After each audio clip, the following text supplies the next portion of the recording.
ഞാനിവിടെ ലൈബോയ് സോപ്പിട്ടാണ് കുളിപ്പിക്കുന്നത്. നാടൻ ആടുകളിൽ തുടങ്ങുന്നതായിരിക്കും എപ്പോഴും നല്ലത്. കുറച്ചുകൂടെ റേറ്റ് താഴ്ന്നു നിൽക്കുന്നതാണ് നമ്മുടെ മലബാറി നാടൻ ആട് പോലൊക്കെ ഉള്ളത്. നമസ്കാരം, ഷോജി രവിയാണ്. എൻ്റെ ഏറ്റവും പുതിയ വീഡിയോയിലേക്ക് എല്ലാവർക്കും സ്വാഗതം. ഇന്ന് നമ്മൾ ആടുവളർത്തൽ ലാഭകരമാണോ എന്ന ചോദ്യമായിട്ട് പത്തനംതിട്ട ജില്ലയിലാണുള്ളത്. പത്തനംതിട്ട ജില്ലയിൽ തുഷാര എന്ന ഒരു കർഷകയുടെ വീട്ടിലെ ഇവിടെ ഒരു ഹൈടെക് കൂടാണ് ഇവിടെ സെറ്റ് ചെയ്തിരിക്കുന്നത്. അവിടെ കുറച്ച് ആടുകളും അതുപോലെ തന്നെ കൂടിൻ്റെ സ്ഥലം മാക്സിമം ഉപയോഗപ്പെടുത്തിക്കൊണ്ട് കോഴിക്കുഞ്ഞുങ്ങളും അതുപോലെ തന്നെ താറാവും ഒക്കെ വളർത്തുന്ന ഒരു നല്ലൊരു കിടിലൻ കർഷക. അപ്പോൾ എന്തായാലും തുഷാരയുടെ ഫാമിലെ കാഴ്ചകളിലേക്ക് പോകാം. എല്ലാവർക്കും വലിയൊരു ഹായ്. എൻ്റെ പേര് തുഷാര എന്നാണ്. പത്തനംതിട്ട ജില്ലയിലെ തിരുവല്ല താലൂക്കിലെ പുളിക്കീഴ് എന്ന സ്ഥലത്താണ് നമ്മൾ താമസിക്കുന്നത്. ആദ്യമേ 2 മലബാറി ആടുകളിലാണ് നമ്മളിപ്പോൾ തുടങ്ങിയത്. ഇപ്പോൾ കുറച്ച് നാളായിട്ടുള്ളൂ ഇത്രയും വലിയ ഫാം സെറ്റായിട്ട്. ഇപ്പം 10-25 ആടോളം നമ്മുടെ കിടപ്പുണ്ട്. തുഷാരയുടെ അഭിപ്രായത്തിൽ ആട് വളർത്തൽ ലാഭകരമാണോ? തീർച്ചയായിട്ടും എൻ്റെ ഒരു എക്സ്പീരിയൻസ് വെച്ച് ആട് വളർത്തൽ ലാഭകരമാണ്. പാവപ്പെട്ടവൻ്റെ ATM എന്നാണ് നമ്മൾ ആടുകളെ അറിയപ്പെടുന്നത്. ശരിക്കും അത് ഞങ്ങളുടെ കുടുംബത്തിൻ്റെ ATM തന്നെയാണ് ആടുകളെന്ന് പറയുന്നത്. നമുക്കിവിടെ കുഞ്ഞുങ്ങളെ പ്രൊഡക്ഷൻ ചെയ്ത് കുഞ്ഞുങ്ങൾക്ക് സെയിലുണ്ട്, പിന്നെ പാൽ ആവശ്യക്കാർക്ക് കൊടുക്കുന്നുണ്ട്, ആടിൻ്റെ കാഷ്ടത്തിന് സെയിലുണ്ട്, പിന്നെ മേറ്റിംഗ് പർപ്പസ് വരുന്നുണ്ട്. നമ്മളിവിടുന്ന് നമ്മുടെ മുട്ടിനെ കൊണ്ട് മേറ്റ് ചെയ്ത് കൊടുക്കുന്ന ആടുകളുടെ കുട്ടികളെ ഒരു മിനിമം റേറ്റിൽ നമ്മൾ എടുക്കുന്നുണ്ട്.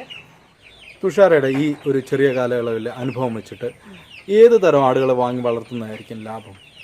ആദ്യം നമ്മൾ മലബാറി ആടുകളിൽ അല്ലെങ്കിൽ നമ്മുടെ നാടൻ ആടുകളിൽ തുടങ്ങുന്നതായിരിക്കും എപ്പോഴും നല്ലത്.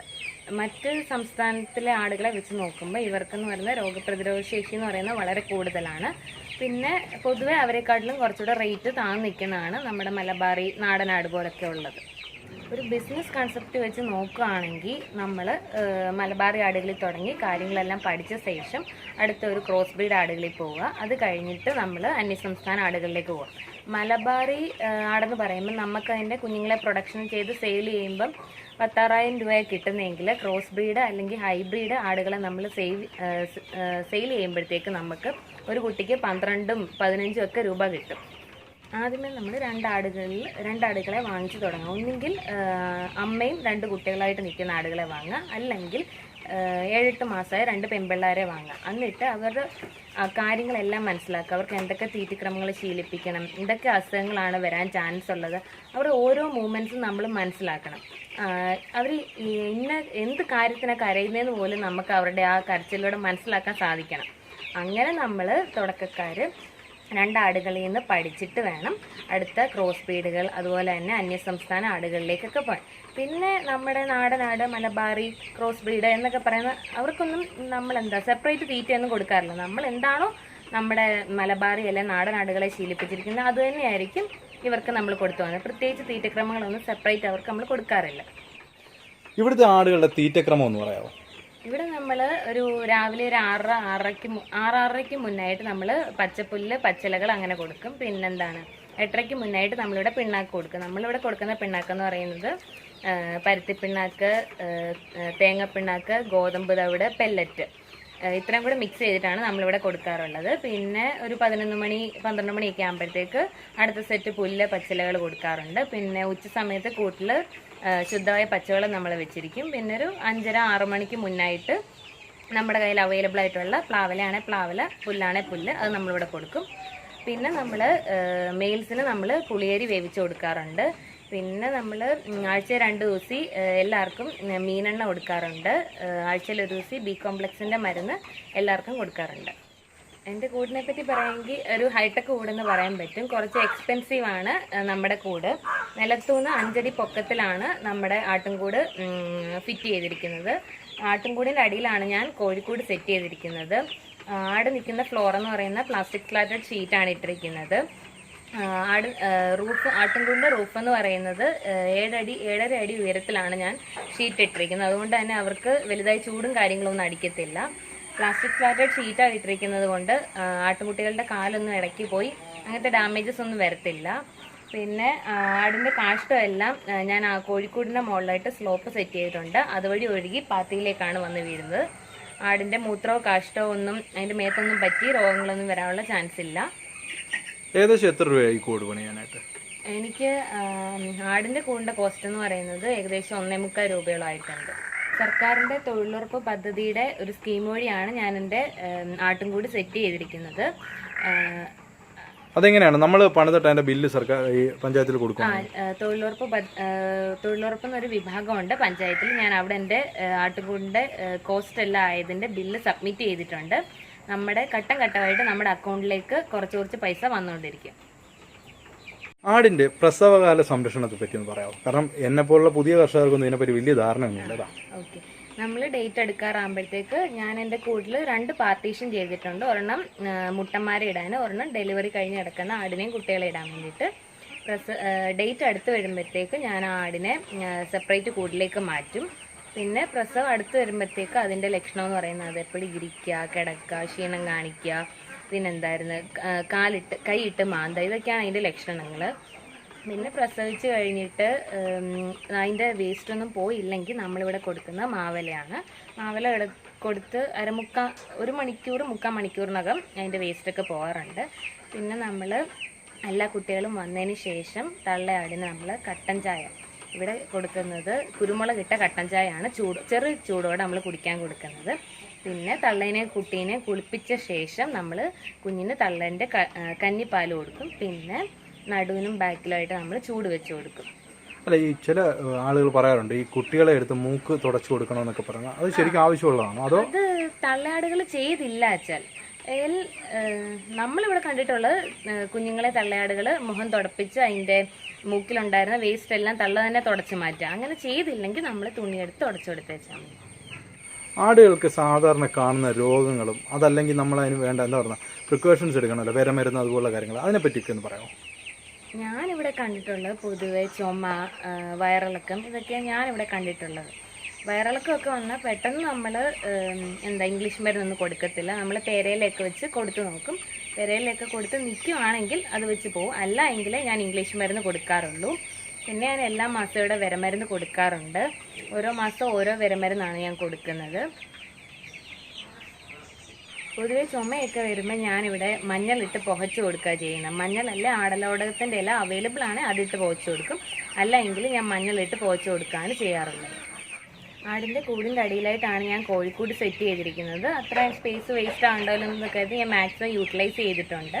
നമ്മുടെ കയ്യിൽ ഇപ്പോൾ കിടക്കുന്നത് കൈരളി, ഗ്രാമശ്രീ, ഗ്രാമപ്രിയ ഈ കോഴികളുടെ മിക്സാണ് നമ്മുടെ കയ്യിൽ കിടക്കുന്നത്. 53 ദിവസമായ കോഴികളാണ് നമ്മുടെ കയ്യിൽ ഇപ്പോൾ കൊടുക്കാൻ കിടക്കുന്നത്. കോഴികളുടെ പരിചരണം എന്ന് വെച്ചാൽ ഞാനാണെങ്കിൽ രാവിലെ അതിന് കുടിക്കാൻ കൊടുക്കുന്ന വെള്ളത്തിൽ വിമ്രാളും ഗ്രോവിപ്ലക്സൂടെ മിക്സ് ചെയ്തിട്ടാണ് കൊടുക്കുന്നത്.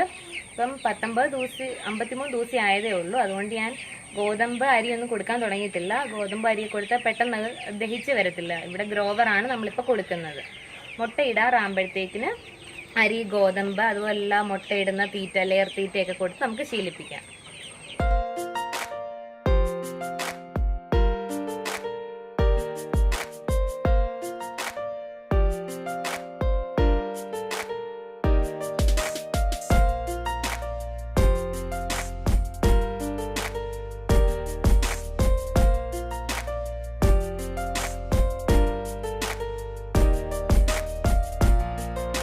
നിലവിലെ സാഹചര്യത്തിൽ ആടുകളുടെ ഡിമാൻഡ് എങ്ങനെയാണ്? ഏത് തരം ആടുകളെ വാങ്ങാനാണ് കൂടുതൽ ആൾക്കാർ നിങ്ങളെ സമീപിക്കുന്നത്? ഇപ്പം നമ്മൾ അന്യസംസ്ഥാന ആടുകളെക്കാട്ടിലും ഡിമാൻഡ് ഉള്ളത് ക്രോസ് ബ്രീഡ് ആടുകൾക്കാണ്. അതായത് നല്ല ചെവി നീട്ടം, വെള്ളിക്കണ്ണ്, ഉടല് നീട്ടം ഉള്ള ആടുകൾക്കാണ് ഇപ്പം ഡിമാൻഡ് ഉള്ളത്.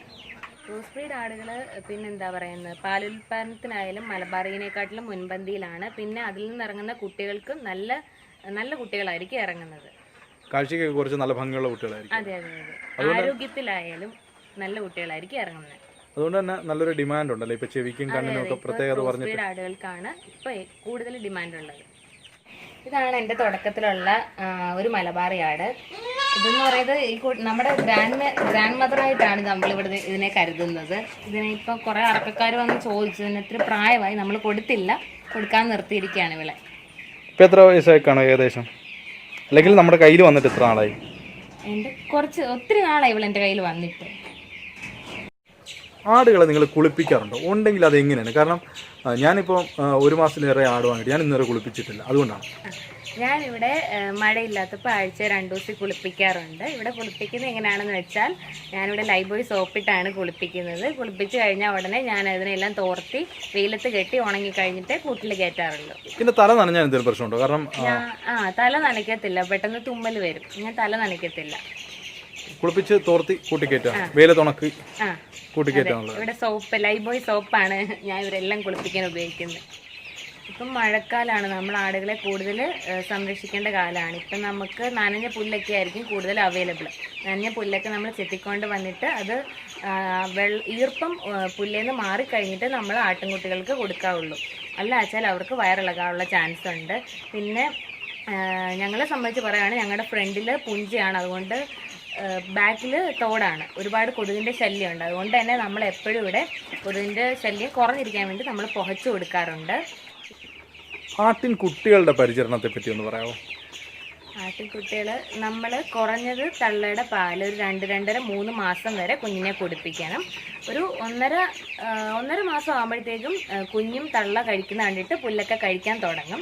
നമ്മളിവിടെ കുഞ്ഞുങ്ങൾക്ക് 2-2.5 മാസം ആകുമ്പോഴാണ് വിരമരുന്ന് കൊടുക്കുന്നത്. കാരണം അത് പുല്ലും എല്ലാം അമ്മയുടെ പാലല്ലാതെ മറ്റു സാധനങ്ങൾ കടിച്ച് തുടങ്ങുമ്പോഴാണ് അതിൻ്റെ വയറ്റിൽ വിര പെരുകാനുള്ള ചാൻസ്. അപ്പോൾ 2-2.5 മാസം ആകുമ്പോഴാണ് കുഞ്ഞുങ്ങൾക്ക് നമ്മളിവിടെ വിരമരുന്ന് കൊടുക്കാറുള്ളത്. പിന്നെ എത്ര മാസം കഴിയുമ്പോൾ നമ്മൾ സെപ്പറേറ്റ് ചെയ്യണം? നമ്മളിവിടെ സെപ്പറേറ്റ് ചെയ്യുന്നത് 3 മാസം കഴിയുമ്പോഴാണ് തള്ളയുടെ എടുത്തുനിന്ന് കുഞ്ഞുങ്ങളെ സെപ്പറേറ്റ് ചെയ്യുന്നത്. അപ്പോഴേക്കും തള്ള അടുത്ത ഹീറ്റ് കാണിച്ചിരിക്കും. ഇപ്പം നമ്മൾ കണ്ടുവരുന്നത് നമ്മുടെ മലബാറിനെ ബീറ്റിലുമായിട്ട് ക്രോസ് ചെയ്യിക്കുമ്പോൾ നമുക്ക് കുറഞ്ഞൊരു 3 കുഞ്ഞുങ്ങളൊക്കെ ഇറങ്ങുന്നത്.